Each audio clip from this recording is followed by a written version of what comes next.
What's up guys, welcome back to Command Point. Warhammer community just released an article showing off 3 new datasheets for the new edition of Kill Team, so let's take a look at them. Before we dive into it, make sure to hit that subscribe button so you don't miss out on any future Kill Team content.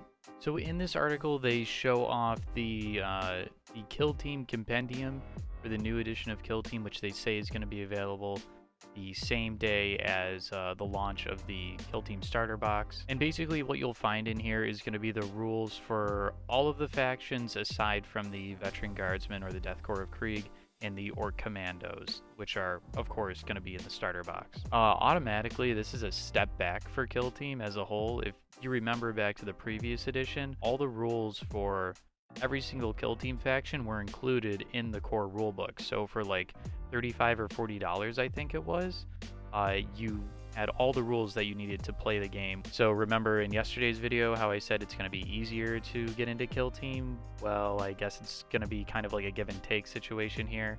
If you're planning on playing Kill Team, but you're not planning on getting the starter box, you're going to have to get the core rulebook as well as this compendium in order to run whatever factions you may already own. So starting off with the data cards, they show off the Poxwalkers here for the Death Guard, and they mention once again in here that you can take 8 Poxwalkers in a fire team, which leads me to believe that Death Guard will be able to take 2 fire teams, one of up to 3 Plague Marines and one of 8 Poxwalkers.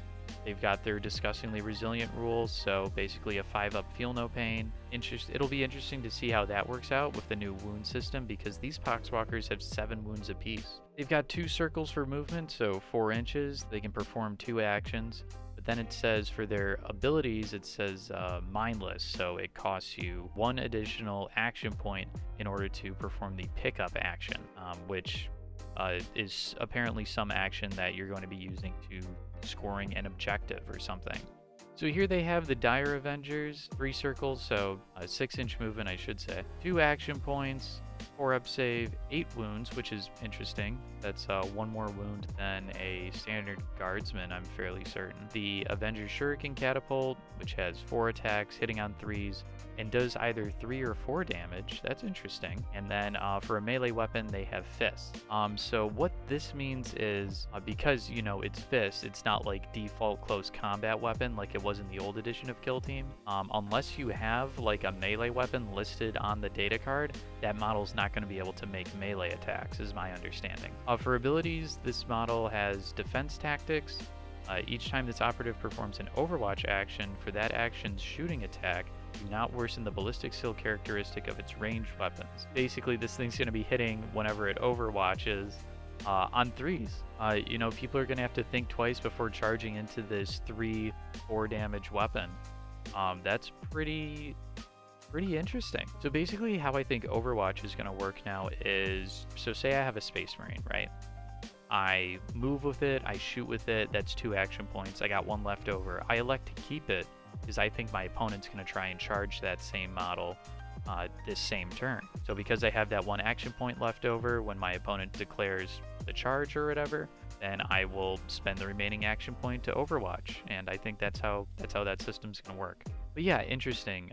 The damage 3, damage 4 characteristic for the Avengers Shuriken Catapult, this is kind of like the thing for me that's like, I know yesterday I talked about how like the Imperial Guard, you're only going to see like at max like 2 of each special weapon type, right? Like I guess like seeing like a quote default weapon like the Avengers Shuriken Catapult here, it makes me think that I'm not going to be missing the special weapons as much, just because it seems like a lot of these not really regular, but like weapons that were kind of just like afterthoughts in the old edition, like Space Marine bolt rifles, even like the Avengers Shuriken Catapults were kind of just like, you weren't pecking out a team to bring those weapons. You wanted to bring as many special weapons as possible.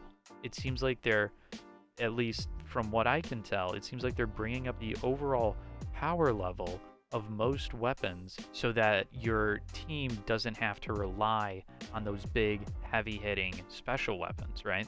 The last datasheet they show here is a Custodian Guard.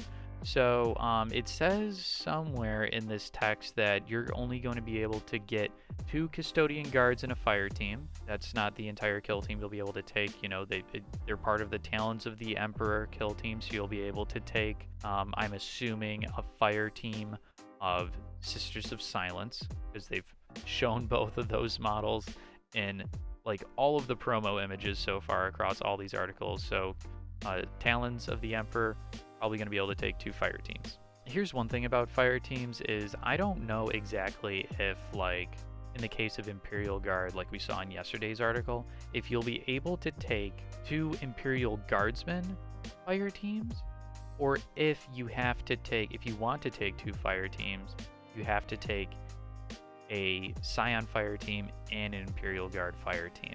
I don't think that's going to be the case. I think you'll be able to double up, but if you do that, you're going to be missing out on access to those special weapons. So anyway, the Custodian Guard has got a lot of weapon options here. Really, it has 2 weapon options, but each one of them has a melee and ranged characteristic. No idea what the P1 characteristic is that you see under the exclamation point. Obviously, the most lethal option here is going to be that Guardian Spear, but this model has access to the Storm Shield. So if this operative is equipped with a Storm Shield, it has a 4-up invulnerable save.